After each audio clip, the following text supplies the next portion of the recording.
Welcome back to another episode of the Pax What She Said podcast. I am one of your co-hosts, Perry Goldstein, flipping the script a little bit on hosting duties today, joined as always by Maggie Loney. And we have a very special guest who has recently been on, Dusty Evely, to talk about the Packers' new defensive coordinator, who was a little bit of a surprise for us. So we thought we would have Dusty come on, who has watched a decent amount of Boston College and Ohio State tape, to give us a little breakdown of what he's seen from Jeff Hafley as the new DC. But Dusty, happy Friday. Welcome. How you doing? Happy Friday. I'm doing great. I'm so excited. I feel like I just talked to you guys, like a week and a half, 2 weeks ago? It was not that long ago. So I'm thrilled to be back and talking to you all again. Doing a little ball. Packer season is over, but still fun things to talk about. I'm so excited to be here. We're so happy to have you, and we're so glad that you have any and all knowledge on this man, because Maggie and I did a defensive coordinator breakdown show not too long ago. We went through tons of names. I thought Maggie put together a wonderful list of names full of, your mainstays, your not surprises, some fun, up and comers. And then at the end of the episode, we said the Packers are definitely going to choose someone out of left field. Yeah. And obviously the Packers went and chose someone out of left field. This was a name that I didn't even see floating in the ether. I don't even think we got an interview update. Like, they brought him in a Trojan horse. Under cover of night. Yeah.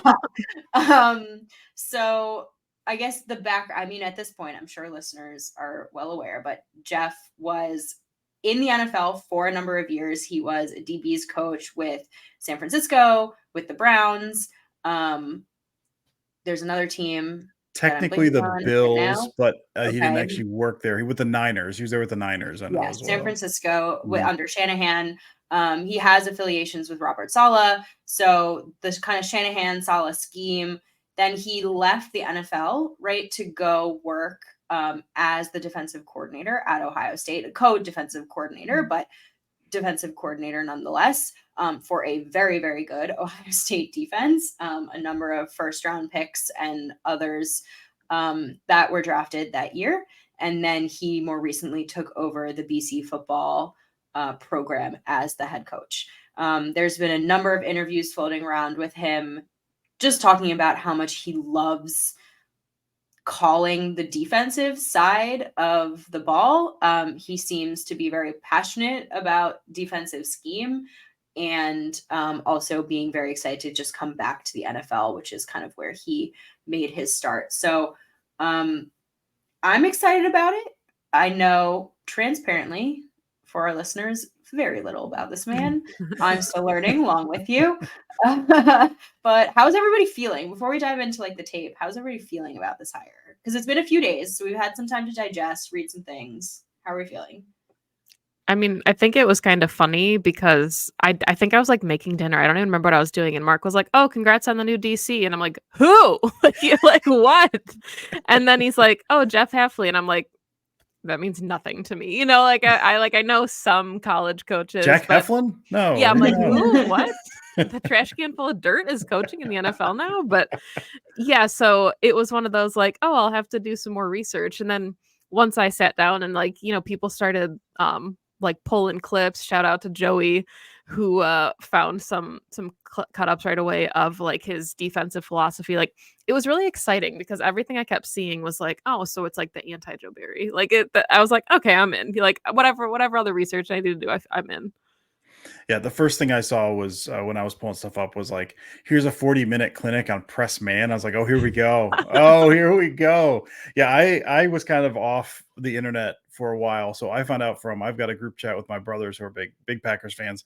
My youngest brother specifically is huge into the college world. He's on college recruiting message boards. He's deep into this world of following this stuff. So he knew him because apparently Hafley was a very well regarded recruiter. Apparently, like Florida, Georgia, Alabama were all trying to get him on their staff as a defensive coach, but also as a recruiter. So he spoke highly of him before I even really looked into him. So I was kind of the same with you guys. All those names, I feel like we tracked so much, dude. We tracked so much of like the interviews and form an opinion about these guys and all of this. And I think later then we found out like Wink Martindale was apparently in for an interview that we didn't know about. Didn't So even know. they just announced the ones that like here's the names you probably want to hear, and then they sneak in a handful of people underneath. So my initial response came from my brother knowing him, and I was like, I don't know much about him, but he's excited about him, so that's good. And then the more I kind of read, and I watched that entire 40-minute press man thing, which was cool. And the more I got into it, I went from I don't know who this guy is, I don't know how I feel about it, to I'm still hedging a little bit, but I think vibes are high. I think I'm getting more hyped about it for sure. Yeah. I think my take on it is, again, like I'm still learning about his scheme. And I think, to be honest, we're not going to know anything until he starts to come into the building and we see how this defense looks on the field, right? Because right now it's all speculation and theoretical, and we can look at kind of some of the things that he's put on tape and think about the way it will translate to the Packers. And that's all well and good, and we won't really know. What I really like about him, I think big picture, is that I really like that he has experience in the NFL. He was a DB's coach. He's been around the league. He's worked under some really, successful coaching trees, guys who have also coached very successful defenses. Saleh, Shanahan's an offensive guy, but obviously a very successful coach. Then he left and he said, I want to call my own defense. I'm going to go do this my way. And it meant doing that in the college world. Okay, fine. Not in the NFL. But he was very successful. Okay. It's 1 year, but small sample size, but it was very successful. And then he went and got his head coaching gig, which you can say what you want about it, but I think it's fair to say the BC program was one that needed to be totally overhauled. It's not, your big SEC, et cetera, with all the resources. There's lots of variables in the college world at the moment that probably limit your ability to be successful and potentially stifle your ability to turn around a small program really quickly. So I don't judge him too harshly on the BC, but more so what he was able to do as a defensive play caller. So I like that he has kind of both of that, right? He's going to bring some fun things from college. He has NFL experience, right? He's not just like a college guy who's never worked in the NFL before. Because Maggie and I have said on the show, I don't love that idea of someone who's like green in the NFL, because it's a very different game. And he even talked about that in an interview, like acknowledging the differences, especially on defense, calling between the college and NFL. So I think it's a really nice synergistic marriage of his experience coming and now being in DC in Green Bay. Again, I have no idea what it's going to look like on the field. I think we'll dive into, Dusty, some of the things you've seen on tape, but I think his experience in terms of like steps in your career wise, this like makes sense. Mm-hmm. And like one of the things that I saw too right away immediately, because there's always, takes the second that a decision is made. And one of them was that the Boston College defense had not been incredibly successful under his leadership. And I think the argument there, on the flip side of that is also the talent pool that you're looking at. He went from Ohio State and those pieces, Jeff Okudah, who I'm sure we're going to get into later in the show, to a Boston College defense where the last defensive player drafted was Isaiah McDuffie. And I've always loved Boston College because of one BJ Raji and some other Harold Landry, some players that I really liked out of Boston College, but they historically do not have, the same prowess in just on that side of the ball in general. Zay Flowers obviously just came from there on the offensive side, but yeah, really hard to evaluate. One AJ Dillon. Well, yeah, but I mean, like, it's hard to evaluate what he was able to do when the talent pool is not, like you said, the resources are not what they are at Ohio State and Boston College. No, for sure. Yeah, and that's the tricky thing. And that was when I was watching it, that's what was kind of fun. So I started with 2023 Boston College because my thought process is like I know Ohio State. Everyone was telling me, watch Ohio State, watch Ohio State.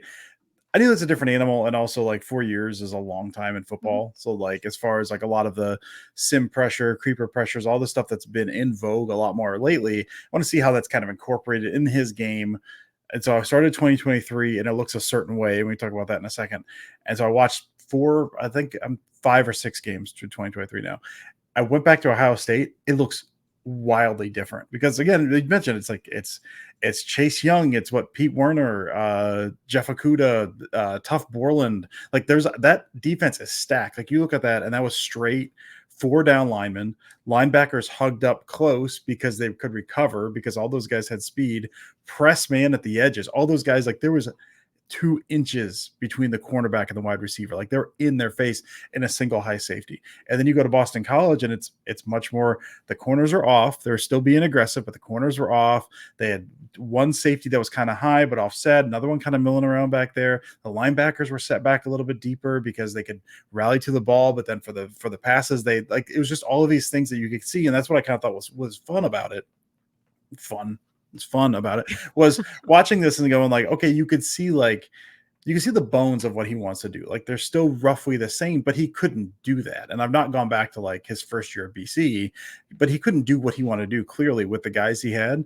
So he took whatever the bones of his scheme were, whatever he really wanted to accomplish, and molded that around the guys he could do. Now, and they were still like, I was watching, I think the FSU game last night, which was one of those, everything looked great. Like everything you could tell, like, I think there's motion pre-snap and there's communication. The guys hand signal, they motion, they spin the safeties around to take care of like the jet motion. They have a switch release at the line. The guys cover that up perfectly. It's a play action. Linebacker comes up when he sees the crosser behind him. He turns, he does like the robot thing where he turns, finds the crosser. The only problem is that linebacker ran, I swear to God, like a 4.95. So he could not catch up with the wide receivers. It was one of those, like, everyone was doing what they were supposed to be doing. Like clearly, like all the lessons they had, all those drilled, everyone knew exactly what they're supposed to be doing. But then at the end of it, like, well, the talent just couldn't keep up. You had a linebacker who like was clearly not fit to keep up with an FSU wide receiver running like a 4.4 across the field. Like that just kind of happens. But one of the things, that's one of the things I've listening to different things about Hafley. I think people talking about him, what everyone says is what a good teacher he is. Mm-hmm. And that's what's been so good. That's the thing, like the communication, you can see that on the field. You can see the pre-snap, you can see the post-snap, you see the way they pass stuff off. You can tell he used to be a DB coach because of that stuff. And that's what I think more than anything, that's what excited me, was how much, like, to a man, everyone's saying like, we love him. He's a good teacher, good communicator, good teacher. Then you hear him talk, and he talks about how much he loves the kids, how much he loves like coaching ball. And it sounds like one of the reasons he left BC, as you were kind of alluding to, he wants to coach ball. And he talked about that. Was it the Adam Brenneman podcast he did like the day before he was hired? It was something to the effect of, I think he said, like, all the NIL and transfer portals, he goes, I don't have a problem with the NIL stuff. Like get your money, but there's no rules around this. And it's just the wild, wild west. And like, he's got 2 small kids, and it's, there's no stopping this. And so it kind of sounds like a guy who, like, I just want to coach football. Like, he seems like a good coach, well-respected, good communicator. And then you can see him change up his scheme with the guys that he has. He just wants to coach ball. So I'm, after kind of reading through a bunch and watching those games, I certainly feel better about it than I did. Cause there's a level of flexibility there that is very apparent if you jump from 2019 to 2023, which is a lot of fun.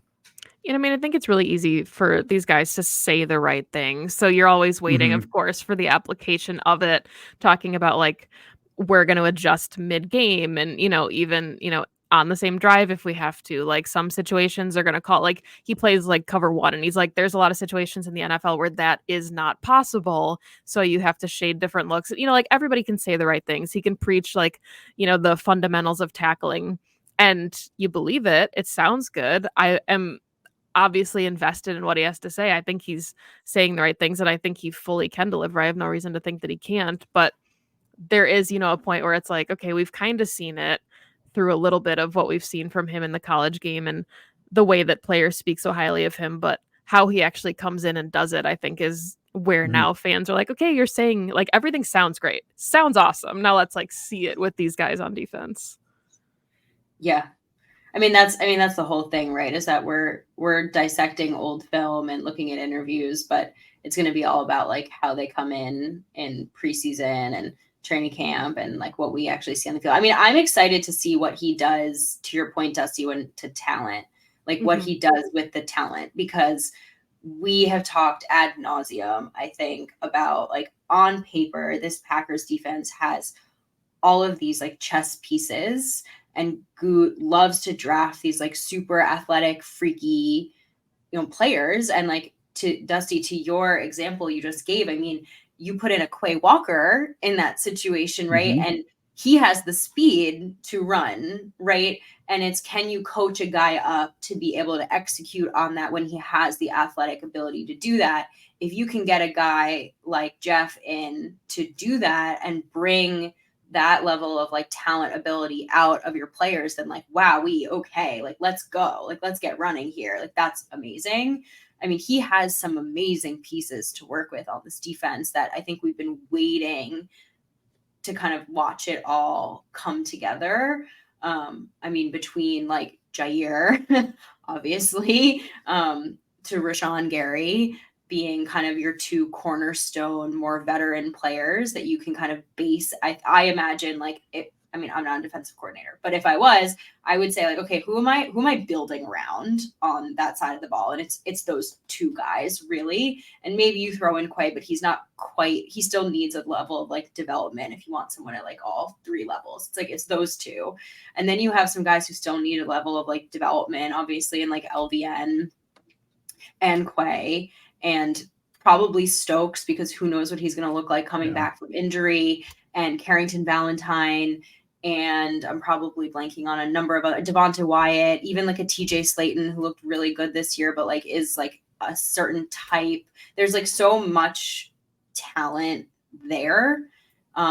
They're going to need to totally revamp the safety position. I think that's like a conversation for another day, because if he wants to play cover one, I don't know what the heck they're going to do with his safety position right now. But he has, my point being, like these pieces that I'm really excited to see what he does with, because everything that he's preaching is the total opposite of what we have seen. Yeah. And we have always said, like, the pieces on defense just don't seem like they fit in the scheme that we're watching, right? We have corners that feel like they were really, and I don't even like need to see like press man 24/7. That's not going to work in the NFL, but our corners are built to be aggressive, whatever that aggression looks like, right? We have now built the Packers have built a front to rush the passer in a number of different capacities. Like I've listened to a bunch of interviews with him where he really likes like different 6-man pressure fronts. And it's like they have the personnel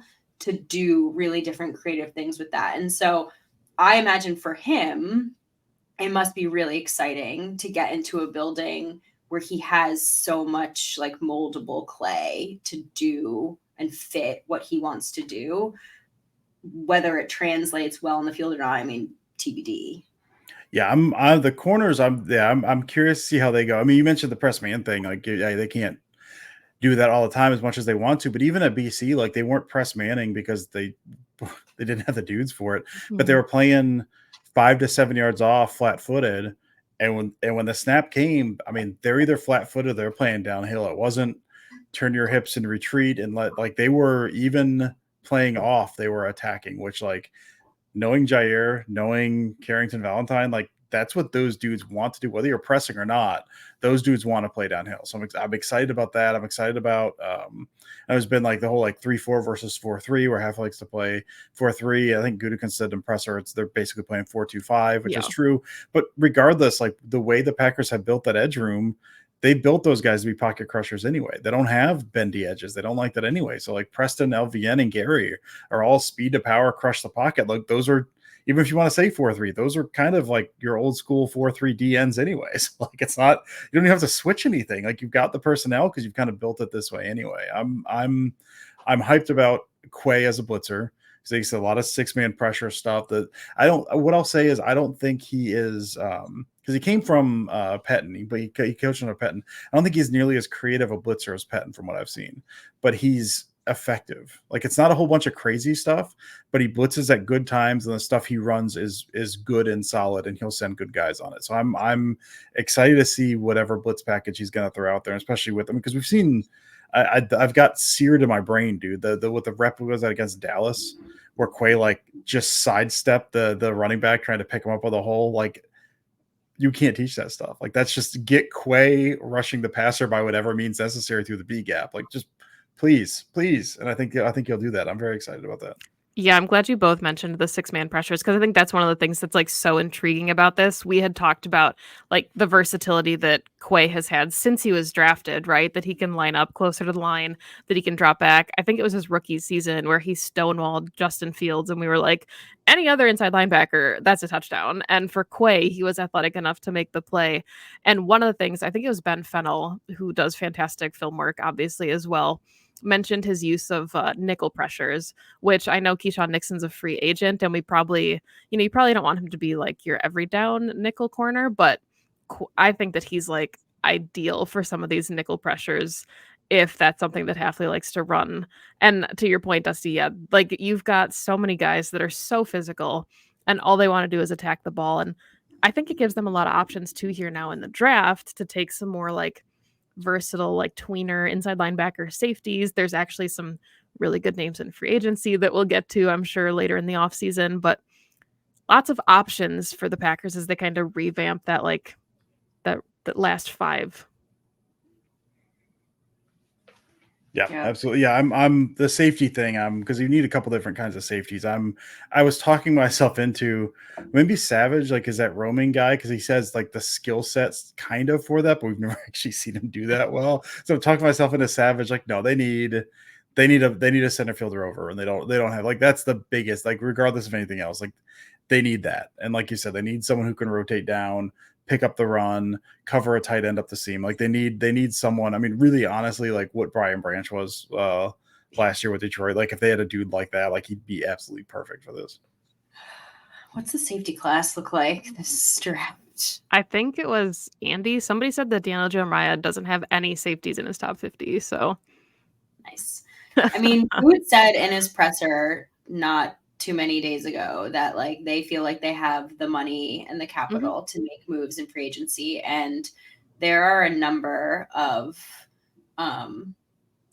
safeties up for free agency. I mean, they have like the pick of the litter, I think. And it was actually, speaking of Ben Fennell, Maggie, Ben Fennell, I think, who said, they're not getting paid like they used to anymore. So, because I think the payouts have not really been living up. Like Jesse Bates got the bag last year, but I think Falcons were like bidding against themselves. Think of like Chauncey Gardner-Johnson, who like was a good player, and he got what, like 3.5 per year. Like it wasn't much. So I think like there are names out there that the Packers could go for, and fans might be like, no, they're going to be too expensive. I don't know if they actually, now that I'm hearing where the market is at in terms of viewing safeties, I actually think they might be in the running for some of the bigger names, which is pretty exciting because they for sure, I mean, they needed one. We knew this before this season. We knew it mid-season. We know it now. And I think especially now bringing this new defensive coordinator in and hearing everything he's been saying about this scheme, it's going to be like even more vital. Because look, if he plays more aggressive, amazing. We're so sick of watching the dink and dunk and the playing soft and all of that. That opens you up for what, right? The potential to give up a big play. Now, granted, the Packers were giving up the big play anyway, so it doesn't matter. But, if that's the case, like you need a reliable, trusted safety on the back end, and they don't have that right now. Like regardless of the system, you need a safety who can like play in space, and the Packers have not had that in a very long time. So, and tackle. So like they need one anyway, right? Like regardless of who is DC, they need one anyway. They just really need one now. Yeah. Dusty, what else? I mean, I know you've watched a fair amount of tape now. Is there anything that like has stood out to you that you're like, oh, I really like that. I hope he like brings that to the Packers. Like that's like translatable to what this defense has. Well, and that was the thing I was kind of looking at. I was trying to look at it through the lens of, what's he running? And then how's it look with the Packers? And some of that is like, as we kind of talked about, how much does he really want to run when he was running Ohio State and just couldn't with BC? But I think he's going to port some of the BC stuff over. I really liked. It's something I think the Packers have not done super well is depth with the safeties, or it's not depth with the linebackers and passing downs.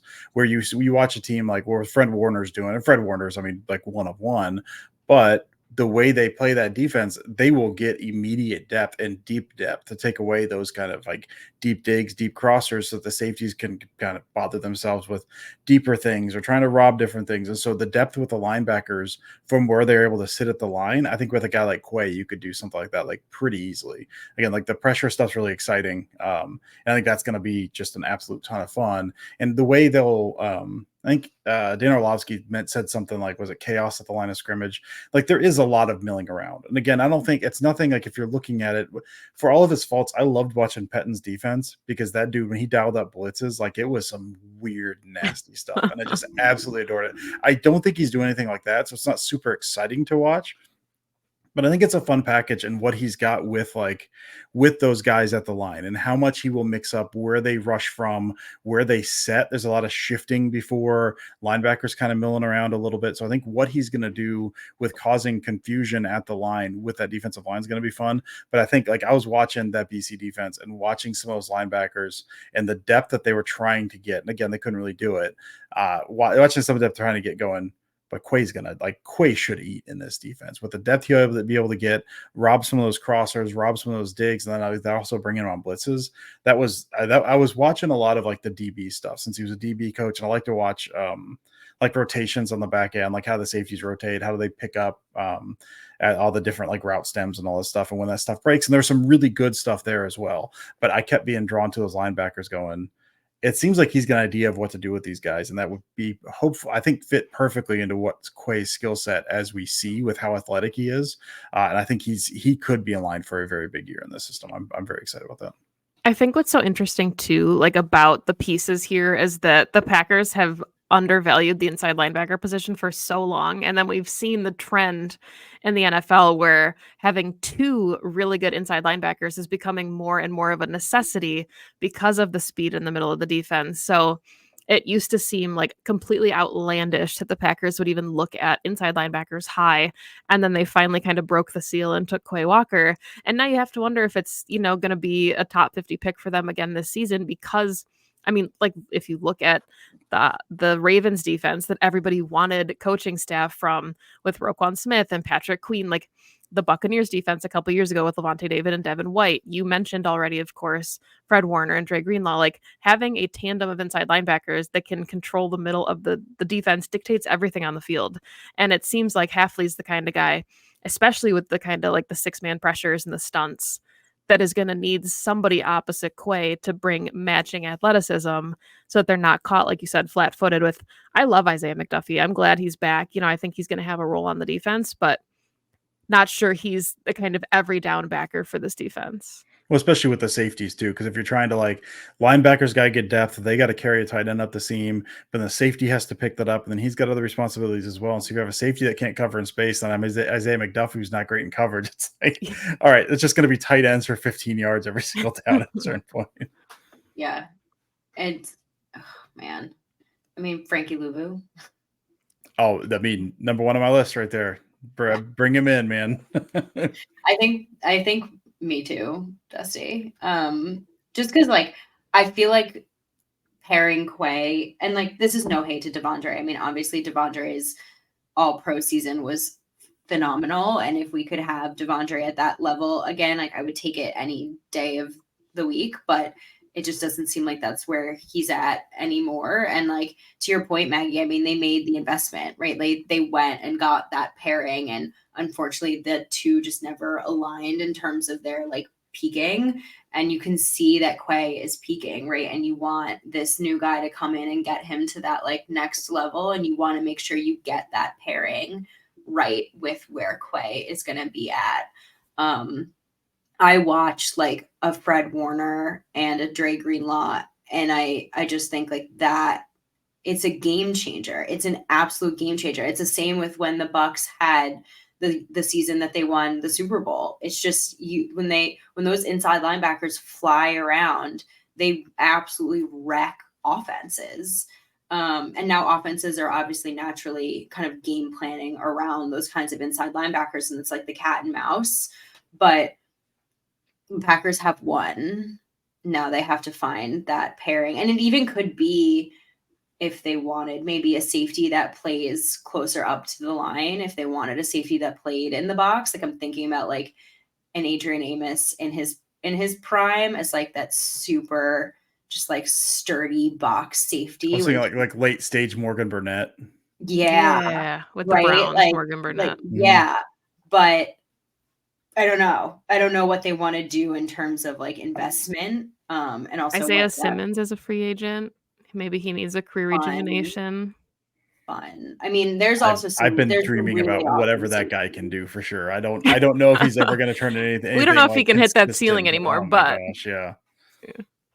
I mean, obviously I don't know what's gonna happen there, but like Buda Baker, Buda Baker, I don't know. It's gonna be a really interesting offseason for sure, given like also just like that grouping. I feel like inside linebacker safety has always just been like there's a lot of creativity with what you can do in terms of, you know, just like the way that players are coming out of college too. Like, you're not, when you're playing the middle of the field, right, you're getting like really shifty slot like receivers, like Jaden Reeds that you have to cover, but then you're also getting like big 6'6" Luke Musgrave tight ends. So it's just like, how do you develop like an in middle of the field cover defense that's going to be able to attack all spectrums of an offense? And it's, again, you go back to the 49ers and it's like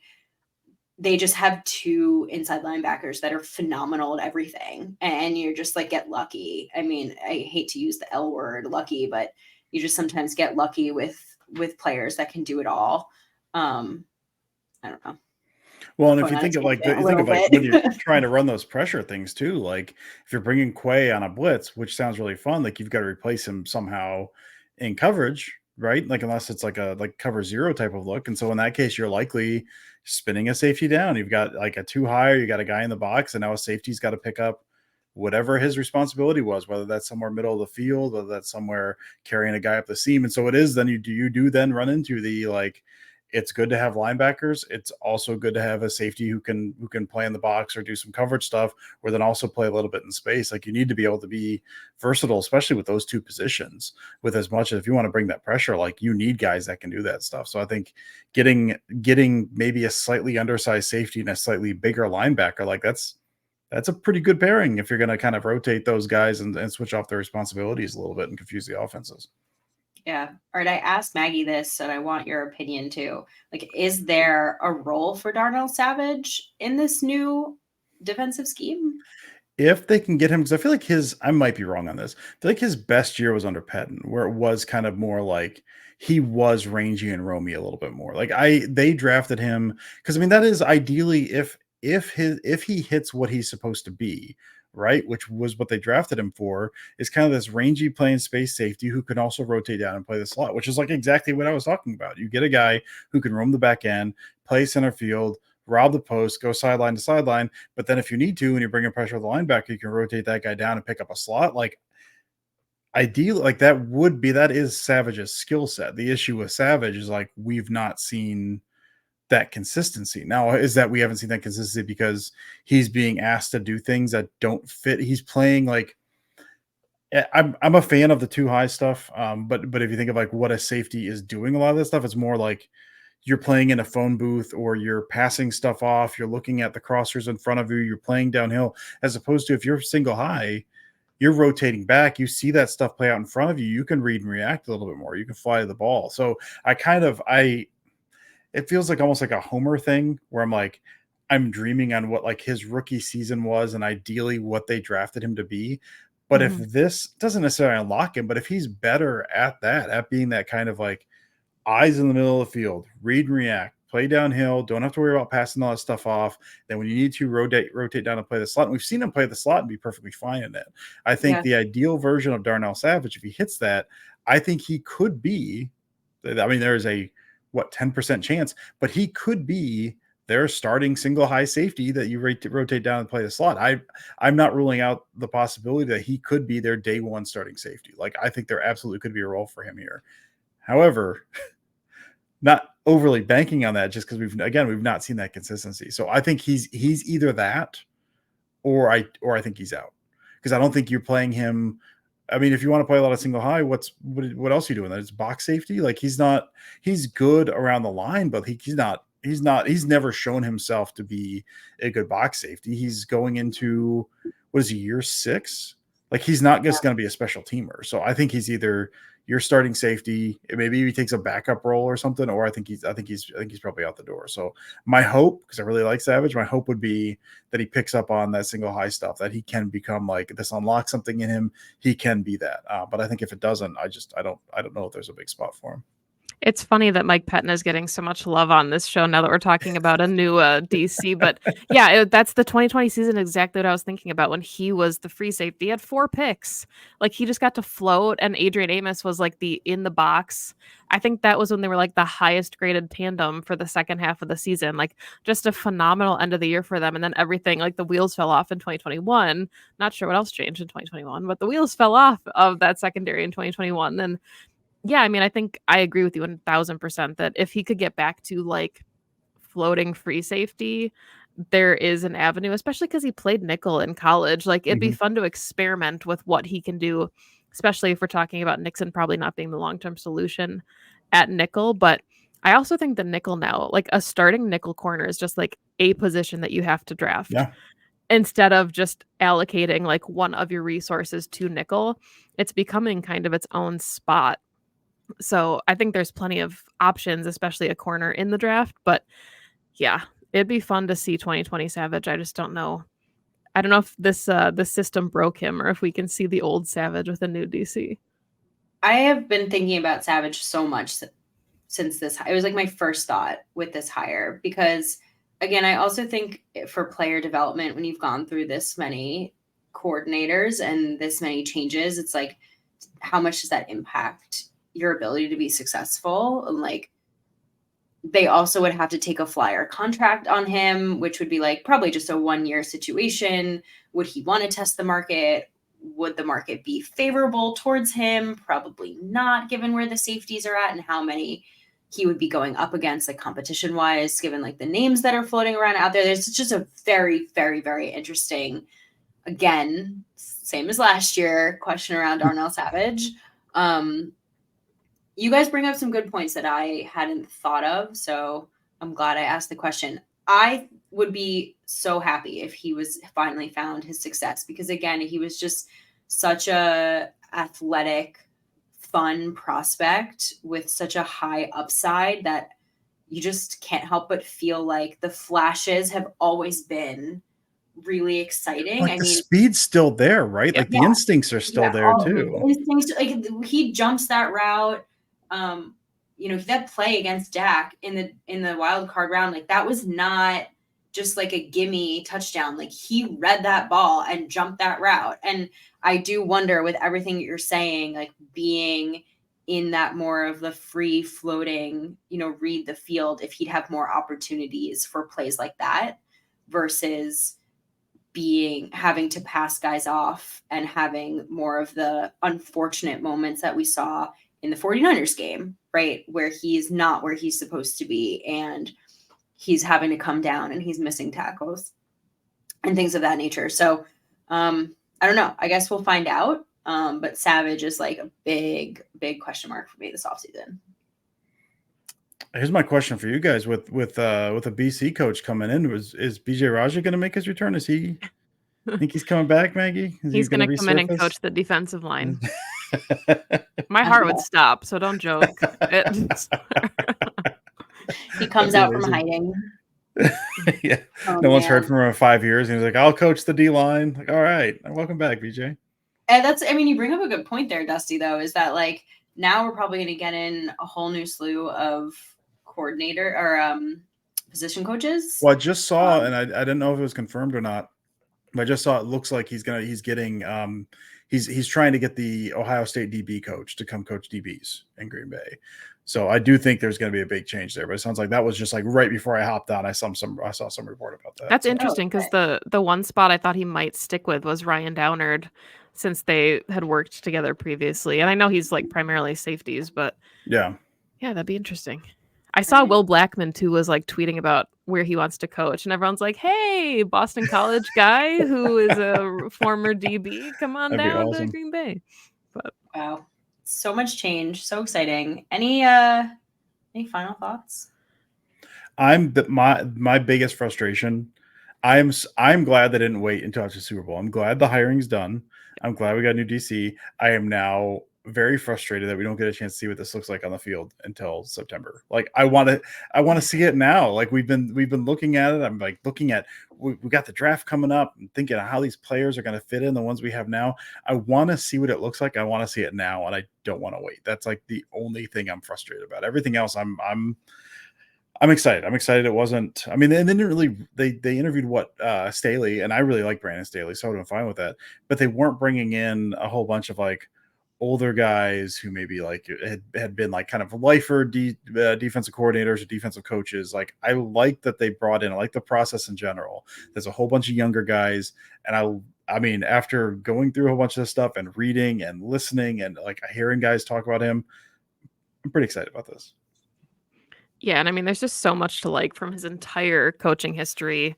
You know, Revis, somebody that I know he joked about as saying like he thought he was just a really good secondary coach, and then he was like, "Oh well, that's because it's Terrell Revis. It's a little different." But Richard Sherman, Jeff Okuda, like there's so many guys that he's worked with along the way and for them to speak so highly of him and give him so much praise, like those are the guys you go to bat for, and that's one of the reasons I know Packer fans are so high on Christian Parker is because when you have players that come out of the woodwork and coaches that say like, we don't want to lose this guy. He's such an asset to the locker room, and former players, like he said, he still talks to Richard Sherman, and, you know, he hasn't been with the 49ers since 2018. So like, I think those things speak volumes about just the relationship that he'll have with the defense and like the buy-in he'll get from those guys. And then you'll see that and how it responds on the field. Yeah.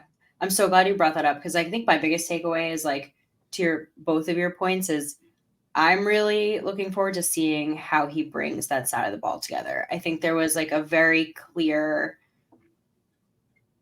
I don't want to say it disconnect, but that started to build last season and well into this season. And I know like the guys are professionals and it never boiled over to the point where it was like any kind of clear to the public issue, but I feel like you could tell that it wasn't right. Whatever chemistry there was meant to be there, it just wasn't right. And so you hope that he can come in and kind of build up that rapport on that side of the ball, get the guys excited and rejuvenated and invigorated about what he's calling. And I think the signs to me that it's going to go well is that he really says, what do I got? How do I use what I got? Well, I'll make changes if I have to. Like his track record says, I go with what I'm given and take what my players are best at and like go from there. And that's what this team needs. Like that's what this team needs more than anything. And I think the players are going to respond really well to that. I want it to happen now, like you, Dusty. I want it to happen now. I also I'd be really curious. I want to hear too what the players think. I'm none of them are going to say anything, obviously, but just out of like sheer curiosity, like I'd love to hear what Jair thinks of this dude and like what like Keyshawn Nixon thinks of this dude. And you know, I'm sure Rashawn Gary is going to only say good things because that's Rashawn Gary. But I just I think that side of the ball like really needed a little bit of a, I don't know, zhuzh. Like vibe wise. And so hopefully he can also just from a like relationship standpoint get in there and assist.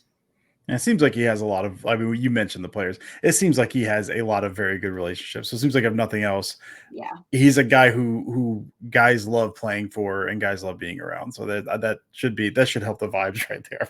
Yeah. Not that Joe Barry was terrible. Well, by all accounts, Joe Barry was a good hang, but like it's. But I think that, I mean, you can't overlook that for sure. Like you really can't. I think it's important, especially like really young team. The other side of the ball seems to be gelling like crazy. So you got, it all has to like come together, right? They have to be complementary vibes. All right, this was awesome. I think, you know what, if nothing else, it's good that we're all trending upward and optimistic about the hire, right? Like that in and of itself, we don't know what the hell is going to happen. However, I think in totality, everyone's excited about it. And that's like a good place to be. It would suck if it was like, oh, they're just going with like the same old, but they went in and they got someone young and someone exciting, and we're just going to have to wait and see how it goes. But we're excited about it. So there's that. Dusty, thank you so much. Thank you. I'm so excited to come and talk to you guys again. This is awesome. It is the best having you on. Please tell the people where they can find all your amazing work. You can find me at Dusty Vu on Twitter. I'm taking a bit of a break from writing at the moment just because it's the off season and I get burned out really easily. So I'll resurface at some point at She Said TV. But for now, I'm laying low on the content side of things, except for, podcasts where I will say yes, because I like talking to people and I especially like talking to you all, but nothing else writing in the works at the moment. Nice. Maggie? Yeah, I am in the same boat as Dusty. I'm taking a hiatus from She Said TV because I might do some draft stuff for them. We'll see. I'll have the She Said TV draft guide coming out here. But yeah, everybody knows where to find me. Make sure you just follow Dusty because he's the cream of the crop in the Packer world, and we're always lucky to talk to him. And I think that the three of us should go see this new defense in person for the Lambeau opener. Oh, let's go. As per tradition. We will definitely be doing that, I think. Well, 2 for 2 and wins. We absolutely need to do that. Yeah, for sure. 3 for 3. Thank you all for listening. This has been Pax What She Said with Dusty Evely. You can follow us on Twitter at PWSS Podcast. Follow Maggie at Maggie J. Loney. You can follow me at Perry_Goldstein. Follow, like, subscribe on YouTube, Pax What She Said. If this is where you are listening to the show, thanks. If not, download, like, subscribe wherever you get your podcasts. We will be back next week with... We are the off season, guys. Some off season content. It is TBD now. We are flying through the off season. So yeah, stay tuned. We'll announce whatever the topic may be. The Packers will surprise us, I'm sure. But for now, and as always, go Pack Go. Go Pack Go. Go Pack Go.